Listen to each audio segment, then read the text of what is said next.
स्वागत है आपका अथर्व क्लासेस पर। यह हमारी बाल विकास के परिचय की दूसरी क्लास है। इससे पहले एक क्लास चैनल पर अपलोड कर दी है जिसमें हमने विकास की अवधारणाओं को, बाल विकास की सभी अवस्थाओं को, जिसके अंतर्गत हमने प्रीनेटल विकास, प्रथम 3 वर्ष में विकास और 3 से 6 मध्य के विकास में जो गर्भावस्था में विकास की अवस्थाएं होती हैं उनको डिटेल में समझा है। उसी के आगे हम आज की क्लास में बाल विकास के सिद्धांत को देखेंगे और आनुवंशिकता और पर्यावरण का बाल विकास पर प्रभाव पड़ेंगे। यह हमारी शिशु की प्रारंभिक देखभाल एवं शिक्षा का पहला चैप्टर है। तो आइए समय ना व्यर्थ करते हुए आज की क्लास शुरू करते हैं। इससे पहले अगर आपने चैनल सब्सक्राइब नहीं किया तो चैनल सब्सक्राइब जरूर करें और हमारे साथ वीडियो के अंत तक जरूर बने रहें। तो आइए शुरू करते हैं हमारा आज का टॉपिक। तो हम सबसे पहले देखते हैं बाल विकास के सिद्धांत, प्रिंसिपल ऑफ चाइल्ड डेवलपमेंट। तो विकास परिवर्तन श्रृंखला की वह अवस्था है जिसमें बालक भ्रूणावस्था से प्रौढ़ावस्था तक गुजरता है। विकास के परिणाम स्वरूप व्यक्ति में नवीन योग्यताएं और नवीन विशिष्टताएं प्रकट होती हैं। बालक के विकास की यह प्रक्रिया किस प्रकार संपन्न होती है, इस संबंध में मनोवैज्ञानिकों ने अनेक सिद्धांतों का प्रतिपादन किया जिसे विकास के सिद्धांत कहा जाता है। विकास की क्या है, एक श्रृंखला है जो बालक की भ्रूणावस्था से प्रौढ़ावस्था तक चलती है और इन्हीं अवस्थाओं को देखते हुए मनोवैज्ञानिकों ने अनेक सिद्धांतों का प्रतिपादन किया है। तो इन सिद्धांतों को हम डिटेल में समझेंगे। तो जो बाल विकास का पहला सिद्धांत है वह है समान प्रतिमान का सिद्धांत। इसके अंतर्गत यदि एक जाति के जीवों में विकास का एक क्रम पाया जाता है और विकास की गति का प्रतिमान भी समान रहता है, मानव जाति के विकास पर भी यही सिद्धांत लागू होता है। गैलेस के अनुसार दो व्यक्ति समान नहीं होते, किंतु सभी सामान्य बालकों में विकास का क्रम समान होता है। विश्व के सभी भागों में बालकों का गर्भावस्था या जन्म के बाद का विकास क्रम सिर से पैर की ओर होता है। इस सिद्धांत की पुष्टि हरलॉक ने की थी। तो याद रखिए कि दो व्यक्ति हमेशा एक समान नहीं होते हैं, लेकिन उनके जो विकास का क्रम होता है वह एक समान होता है, क्योंकि गर्भावस्था या जन्म के बाद का विकास जो होता है वह हमेशा सिर से पैर की ओर होता है और यह इस सिद्धांत की पुष्टि हरलॉक ने की थी। तो ये इंपॉर्टेंट है, याद रखिए। अगर आपसे पूछा जाए प्रश्न कि गर्भावस्था में जन्म के बाद विकास का जो क्रम है वह सिर से पैर की ओर होता है, तो यह सिद्धांत की पुष्टि किसने की थी, तो वह है हरलॉक। और गैरेस के अनुसार यह है कि दो व्यक्ति समान नहीं होते, किंतु सभी सामान्य जो बालकों में विकास का क्रम समान होता है। तो यह समान प्रतिमान का सिद्धांत है। इसके बाद जो अगला सिद्धांत है वह है सामान्य से विशिष्ट क्रियाओं का सिद्धांत। बालक का विकास सामान्य क्रियाओं से विशिष्टता की ओर होता है। बालक के विकास के सभी क्षेत्रों में सर्वप्रथम सामान्य प्रतिक्रिया होती है, उसके बाद वह विशिष्ट रूप धारण करती है। इसको आप एक उदाहरण से ऐसे समझ सकते हैं कि बालक किसी वस्तु को देखकर उसको पकड़ने के लिए हाथ, पैर, मुख, सिर आदि को हिलाता है। क्या होता है, जब बालक छोटा होता है तो वो किसी चीज को पकड़ने के लिए अपने हाथ, पैर, मुख आदि को क्या होता है, हिलाता है, किंतु आयु में वृद्धि होने पर वस्तु को पकड़ने के लिए हाथ की प्रतिक्रिया करता है। इस प्रकार का रूप उसके अन्य क्षेत्रों में भी देखने को मिलता है। जब बालक जैसे जैसे बड़ा होता जाता है तो उसकी प्रतिक्रिया भी बढ़ती है। किसी वस्तु को पकड़ने के लिए वह अपने हाथ आगे बढ़ाता है। जब बच्चा छोटा होता है तो वह हाथ, पैर और मुख केवल हिलाता है किसी चीज को पकड़ने के लिए, लेकिन जैसे जैसे उसकी आयु में वृद्धि होती है तो वह वस्तु को पकड़ने के लिए अपनी हाथ आगे बढ़ाता है, प्रतिक्रिया करता है उस पर। तो यह उसे और अन्य क्षेत्रों में भी दिखाई देता है। तो इसी को कहते हैं सामान्य से विशिष्ट क्रियाओं का सिद्धांत, कि पहले वह सामान्य क्रियाएं करता है, उसके बाद वह विशिष्ट क्रियाएं करता है। इसके बाद जो हमारा अगला सिद्धांत है वह है सतत विकास का सिद्धांत। मानव के विकास का क्रम गर्भावस्था से लेकर यहाँ प्रौढ़ा है, प्रौढ़ावस्था तक सतत रूप से चलता रहता है। विकास की गति कभी तीव्र या कभी मंद हो सकती है। बालक में गुणों का विकास एकाएक नहीं होता, इसका विकास सतत रूप से मंद गति से होता है। जैसे उदाहरण के लिए हम कह सकते हैं कि 6 माह की आयु पर शिशु के दूध के दांत निकलना। मानव के विकास का क्रम क्या होता है? गर्भावस्था से लेकर प्रौढ़ावस्था तक सतत रूप से चलता है, लेकिन विकास की गति कभी तीव्र होती है तो कभी मंद होती है। लेकिन बालकों में गुणों का विकास एकाएक नहीं होता है। यह कैसा होता है? सतत रूप से मंद गति से होता है। जैसे एक उदाहरण से ये समझाया है कि 6 माह की आयु में जो बच्चे के दूध के दांत निकलते हैं वह एकाएक नहीं निकलते हैं। दांतों का विकास क्या होता है? 5 माह की जो भ्रूणावस्था होती है वहां से प्रारंभ हो जाता है और धीरे धीरे उनके मसूड़े बंधते हैं, उसके बाद दांत बाहर आते हैं। तो यह 6 माह की आयु के बाद दिखते हैं, लेकिन इनकी जो प्रोसेस होती है वह 5 माह की भ्रूणावस्था से ही प्रारंभ हो जाती है। तो यही होता है सतत विकास का सिद्धांत, जो कि धीरे धीरे दिखाई देता है मंद गति से। इसके बाद जो अगला सिद्धांत है वह है परस्पर संबंध का सिद्धांत। तो इस सिद्धांत से तात्पर्य है बालक के विभिन्न गुण परस्पर संबंध होते हैं। एक गुण का विकास जिस प्रकार हो रहा है, अन्य गुण भी उसी अनुपात में विकसित होते हैं। उदाहरण के लिए ऐसे समझ सकते हैं कि तीव्र बुद्धि वाले बालक की मानसिक विकास के साथ उसका शारीरिक और सामाजिक विकास भी तीव्र गति से होता है। इसके विपरीत मंद बुद्धि वाले बालकों का शारीरिक एवं सामाजिक विकास भी मंद गति से होता है। तो यह एक परस्पर संबंध का सिद्धांत है कि अगर कोई तेज बुद्धि वाला बालक है तो उसकी शारीरिक और सामाजिक विकास भी तेज गति से होगा। अगर इसकी जगह कोई मंद बुद्धि वाला बालक है तो उसका शारीरिक और सामाजिक विकास भी मंद गति से होगा। तो यह एक अनुपात में विकसित होते हैं, इसके अन्य गुण भी। तो यह परस्पर संबंध रखते हैं, तो इसी को परस्पर संबंध का सिद्धांत कहते हैं। जो हमारा अगला सिद्धांत है वह है शरीर के विभिन्न अंगों के विकास की गति में भिन्नता का सिद्धांत।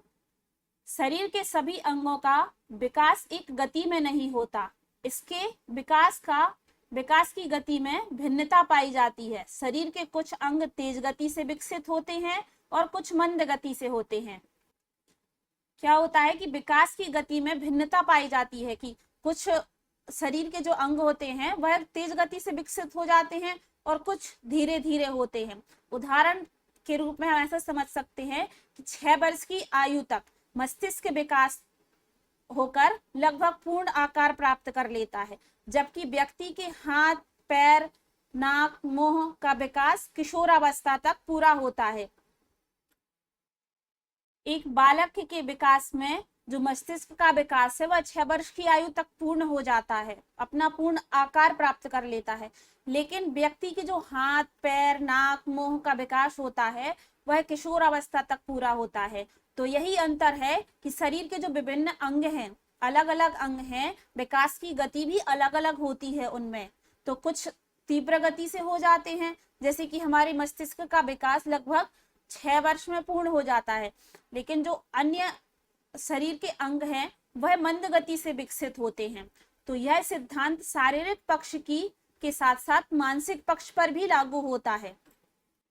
बालक में सामान्य बुद्धि का विकास 14 या 15 वर्ष की आयु में पूर्ण हो जाता है, किंतु अगर देखा जाए तो बालक में तर्क शक्ति है वह धीरे धीरे विकसित होती है। जैसे जैसे उम्र बढ़ती है वैसे वैसे तर्क शक्ति की गति के साथ विकसित होती रहती है, लेकिन जो सामान्य बुद्धि है वह 14 या 15 वर्ष की आयु में पूर्ण हो जाती है। तो ये शारीरिक पक्ष और मानसिक पक्ष में अंतर है कि शारीरिक पक्ष के साथ साथ मानसिक पक्ष पर भी ये सिद्धांत लागू होता है। इसके बाद जो अगला सिद्धांत है वह है विकास की दिशा का सिद्धांत। इस सिद्धांत को केंद्र परिधि की ओर विकास का सिद्धांत भी कहते हैं। तो याद रखिए कि अगर क्वेश्चन पूछा जाए कि केंद्र परिधि की ओर विकास का सिद्धांत को और किस नामों से जानते हैं, तो उसको विकास की दिशा का सिद्धांत भी कहते हैं। इसमें विकास सिर से पैर की ओर एक दिशा के रूप में होता है और बालक का सिर पहले विकसित होता है और पैर सबसे बाद में। यही बात उनके अंगों के नियंत्रण पर भी लागू होती है। बालक जन्म के कुछ समय बाद सर्वप्रथम अपने सिर को ऊपर उठाने का प्रयास करता है। 9 माह की आयु पर वह सहारा लेकर बैठने लगता है, धीरे धीरे घिसटकर चलने लगता है और फिर पैरों के बल वह 1 वर्ष की आयु में खड़ा हो जाता है। तो ये विकास की दिशा का सिद्धांत होता है। आपने देखा होगा कि बालक सबसे पहले जब वह छोटा होता है तो सबसे पहले वह सिर उठाने की कोशिश करता है। उसके बाद जैसे जैसे वह 9 माह की आयु में आता है, वह सहारा लेकर बैठने लगता है और धीरे धीरे घिसटकर चलने लगता है। उसके बाद वह पैरों के बल 1 वर्ष की आयु में खड़ा होने की कोशिश करता है। तो ये विकास की दिशा या केंद्र परिधि की ओर विकास का सिद्धांत कहा जाता है। इसके बाद जो अगला सिद्धांत है वह है व्यक्तित्व विभिन्नताओं का सिद्धांत। बालकों के विकास के क्रम में व्यक्तिगत विभिन्नताएं भी अपना प्रभाव दिखाती हैं। इसके प्रभाव के कारण विकास की गति में अंतर आ जाता है। किसी के विकास की गति तीव्र और किसी की मंद होती है। यह जरूरी नहीं है कि सभी बालक एक निश्चित अवधि पर ही किसी विशिष्ट अवस्थाओं की परिपक्वता प्राप्त कर लें। अलग अलग 2 प्रकार के अगर दो बालक हैं तो किसी की गति तीव्र हो सकती है, किसी की मंद हो सकती है। तो ऐसा निश्चित नहीं है कि दोनों एक ही दिशा में विकसित हों या उनमें विकास की गति एक समान दिखाई दे। तो 2 प्रकार के या 2 से अधिक बालकों में व्यक्तिगत विभिन्नताएं देखने को मिलती हैं। इसके बाद अगला सिद्धांत है भिन्नता का सिद्धांत। विकास का क्रम एक समान हो सकता है किंतु विकास की गति एक समान नहीं होती है। विकास की गति शैशवावस्था एवं किशोरावस्था में तीव्र रहती है। बालक एवं बालिकाओं की गति में भी विभिन्नताएं पाई जाती हैं।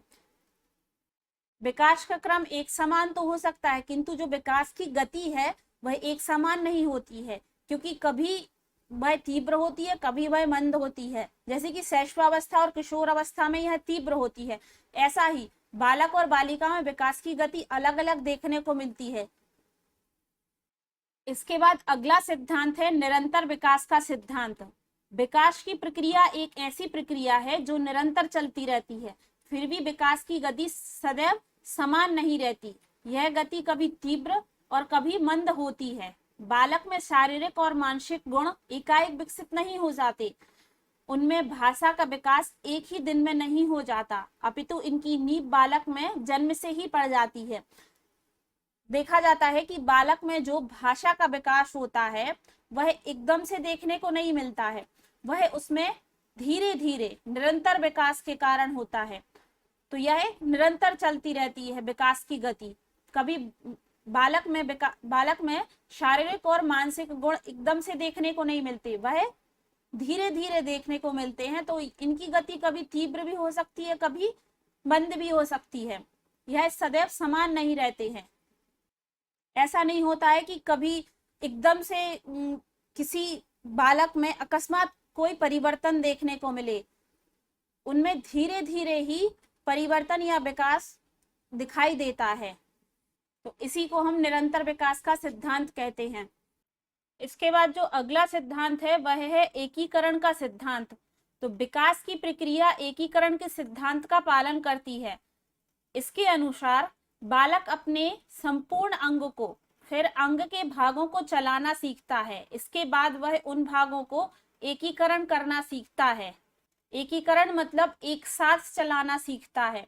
तो सामान्य से विशेष की ओर बदलते हुए विशेष प्रतिक्रियाओं और चेष्टाओं को इकट्ठे रूप में प्रयोग में लाना सीखता है। उदाहरण के लिए हम ऐसे समझ सकते हैं कि एक बालक पहले पूरे हाथों को, फिर उसके बाद उंगलियों को, फिर हाथ और उंगलियों को एक साथ चलाना सीखता है। तो बालक क्या करता है, जब वह छोटा होता है तो सबसे पहले वह पूरे हाथों को उठाता है, पूरे हाथों को और फिर उंगलियों को अलग, फिर उसके बाद क्या करता है, जैसे उसकी उम्र बढ़ती है तो वह हाथ और उंगलियों को एक साथ चलाना सीखता है, मतलब एकीकरण करना सीख जाता है। तो यही एकीकरण का सिद्धांत होता है। तो ये थे हमारे बाल विकास के सभी सिद्धांत।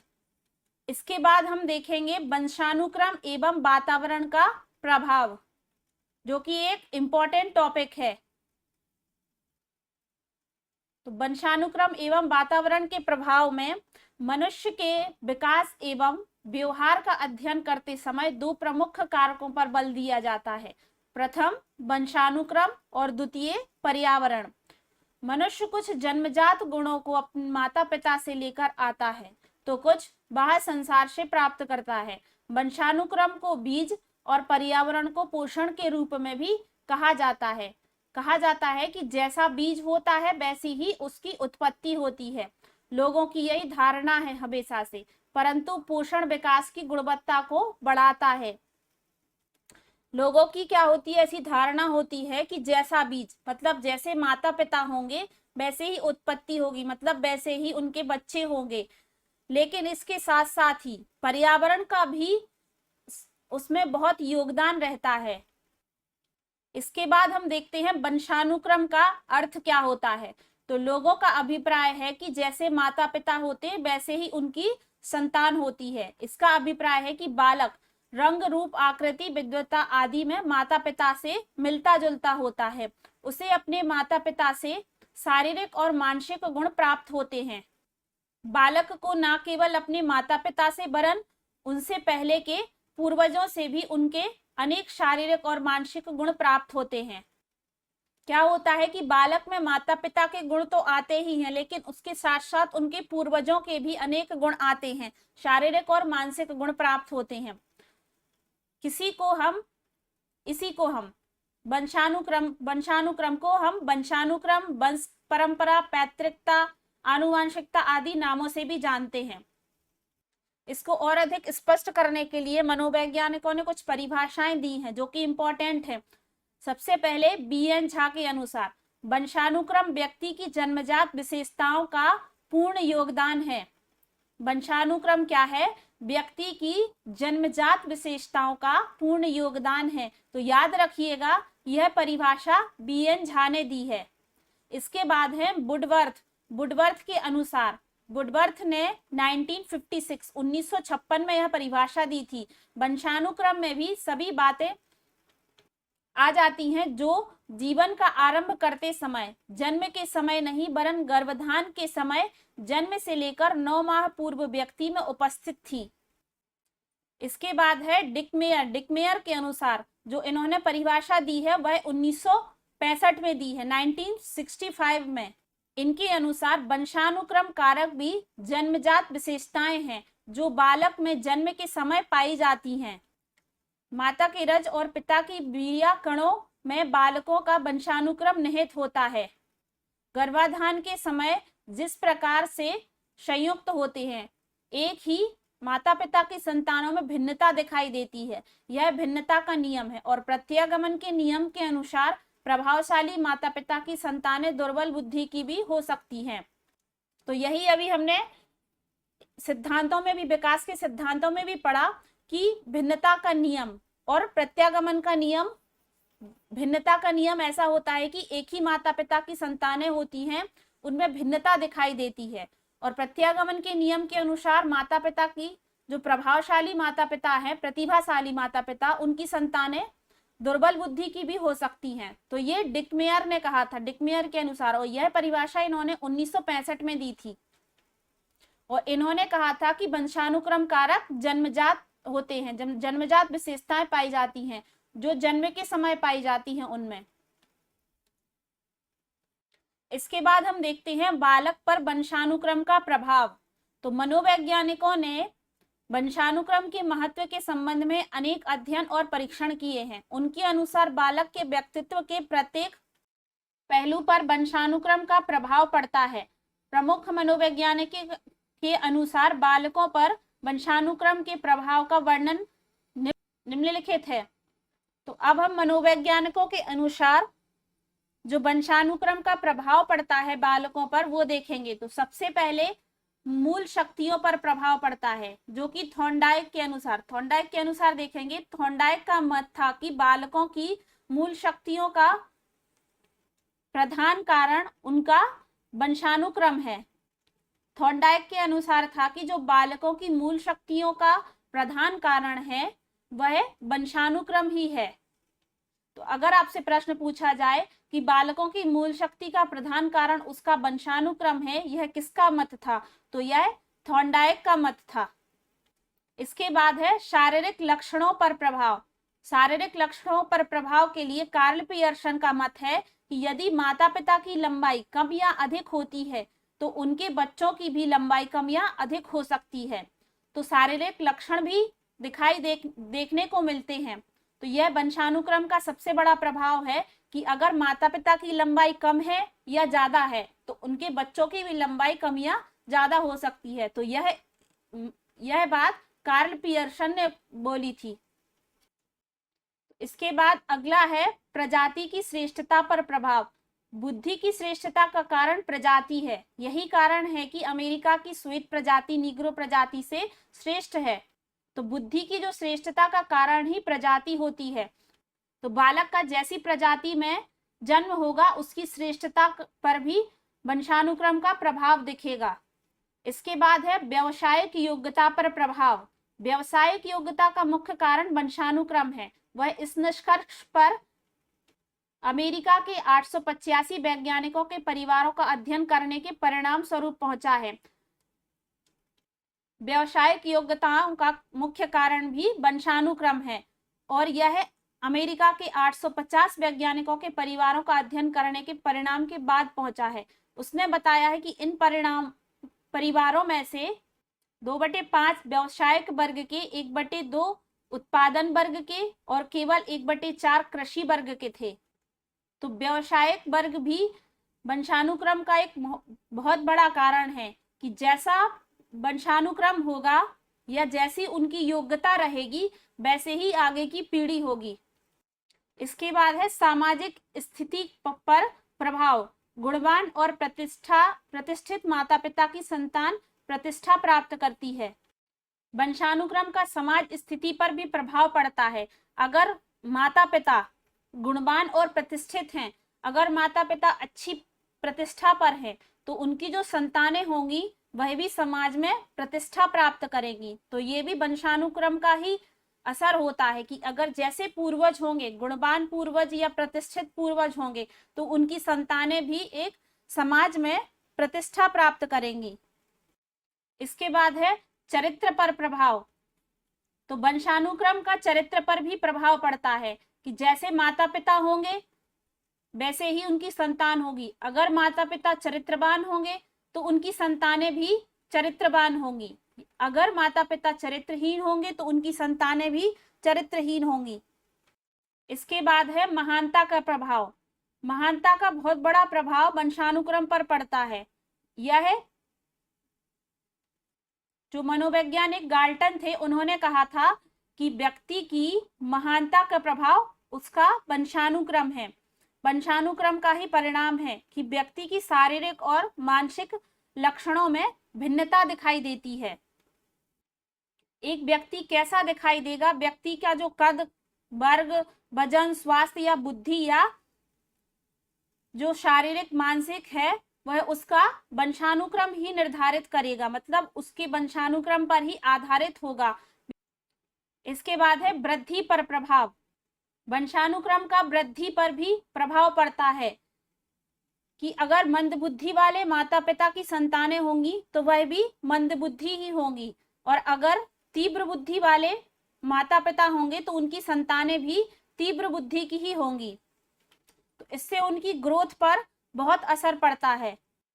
तो ये हमारे वंशानुक्रम के प्रभाव थे। इसके बाद हम देखेंगे वातावरण। तो सबसे पहले हम जानते हैं वातावरण का अर्थ क्या होता है। तो वातावरण के लिए पर्यावरण शब्द का भी प्रयोग किया जाता है। तो पर्यावरण 2 शब्दों से मिलकर बना हुआ है, परिधन आवरण, जिसमें परि का अर्थ चारों ओर और आवरण का अर्थ ढकने वाला है।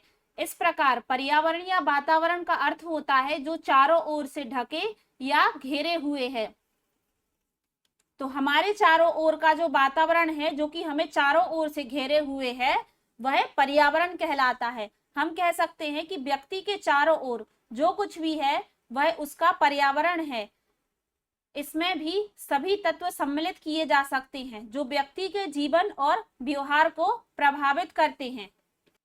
डगलस व हॉलैंड के अनुसार वातावरण शब्द का प्रयोग उन सब बाह्य शक्तियों, प्रभावों और दशाओं का समूह रूप से वर्णन करने के लिए किया जाता है जो जीवित प्राणियों के जीवन, स्वभाव, व्यवहार, वृद्धि, विकास और परिपक्वता पर प्रकाश डालते हैं। तो याद रखिए कि डगलस और हॉलैंड ने कहा था कि वातावरण शब्द का प्रयोग उन सभी बाह्य शक्तियों, प्रभावों और दशाओं का समूह रूप में वर्णन करने के लिए किया जाता है जो जीवित प्राणियों के जीवन, स्वभाव, व्यवहार, बुद्धि, विकास और परिपक्वता पर प्रकाश डालते हैं। तो वातावरण को हम निम्न प्रकार से भी परिभाषित कर सकते हैं। वातावरण व्यक्ति को प्रभावित करने वाला तत्व है। इसमें बाह्य तत्व आते हैं। वातावरण किसी एक तत्व को नहीं अपितु एक समूह तत्व का नाम है। इसके बाद हम देखते हैं बालक पर वातावरण का प्रभाव। तो बालक के व्यक्तित्व के प्रत्येक पहलू पर भौगोलिक, सामाजिक और सांस्कृतिक वातावरण का व्यापक प्रभाव पड़ता है। तो सबसे पहले प्रभाव पड़ता है शारीरिक अंतर पर प्रभाव। तो विभिन्न प्रजातियों के शारीरिक अंतर का कारण वंशानुक्रम ना होकर वातावरण होता है। तो क्या होता है कि जो शारीरिक अंतर देखने को मिलता है, कभी कभी वह वंशानुक्रम ना होकर वातावरण होता है। कहीं कहीं ऐसा देखने को मिलता है कि जैसे कुछ संतानों की लंबाई ज्यादा है तो धीरे धीरे वह वातावरण के प्रभाव में आकर आने वाली पीढ़ी भी की लंबाई ज्यादा देखने को मिलती है। जैसे कि अमेरिका में जो जापानी और यहूदी जो अनेक पीढ़ियों से निवास कर रहे हैं, उनकी लंबाई भौगोलिक वातावरण से बढ़ी हुई, मतलब भौगोलिक वातावरण के कारण बढ़ गई है। तो यह वातावरण का ही असर है, ना कि वंशानुक्रम का। इसके बाद अगला है मानसिक विकास पर प्रभाव। उचित सामाजिक और सांस्कृतिक वातावरण न मिलने पर मानसिक विकास की गति धीमी हो जाती है।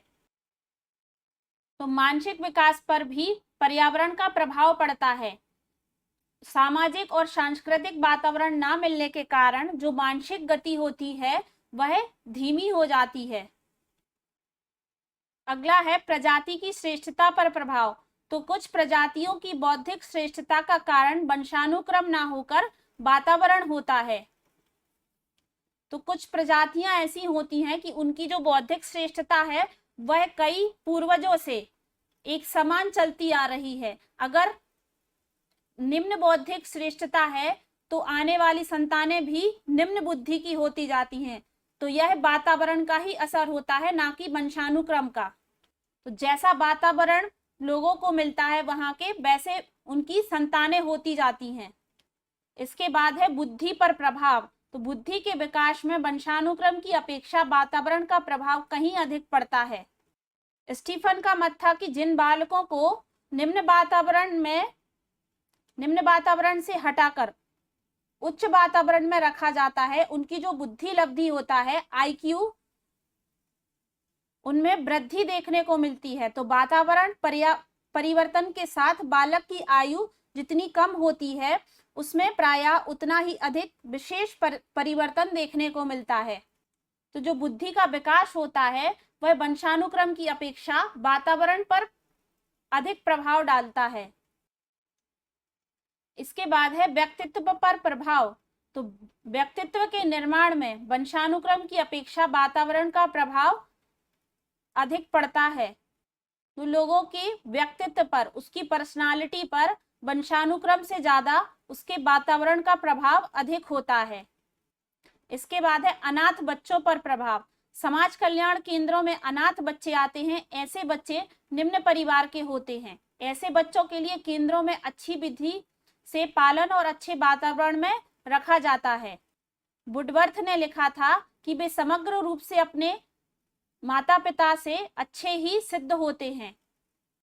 इसी के साथ है जुड़वा बच्चों पर प्रभाव। तो जुड़वा बच्चों में शारीरिक लक्षणों, मानसिक शक्तियों और शैक्षणिक योग्यताओं में अत्यधिक समानता होती है। इसके बाद है बालक पर बहुमुखी प्रभाव। वातावरण बालक की शारीरिक, मानसिक, सामाजिक, संवेगात्मक आदि सभी अंगों पर प्रभाव डालता है। जो वातावरण है वह वंशानुक्रम से ज्यादा बालक की शारीरिक, मानसिक और सामाजिक, संवेगात्मक सभी अंगों पर वंशानुक्रम से ज्यादा वातावरण प्रभाव डालता है। तो ये थे बालक पर वातावरण के प्रभाव। तो आज की क्लास यहीं पर समाप्त करते हैं। आशा करते हैं आज की क्लास आपको पसंद आई होगी। अगर वीडियो पसंद आई है तो वीडियो को लाइक करें। आज की क्लास में हमने बाल विकास के परिचय को डिटेल में समझा है। अगली क्लास में हम इसके महत्वपूर्ण प्रश्नों को देखेंगे, तो हमारे साथ जरूर जुड़े रहें। अगर आपने चैनल सब्सक्राइब नहीं किया है तो चैनल को सब्सक्राइब जरूर करें और ज्यादा से ज्यादा लोगों तक शेयर कर सकते। धन्यवाद।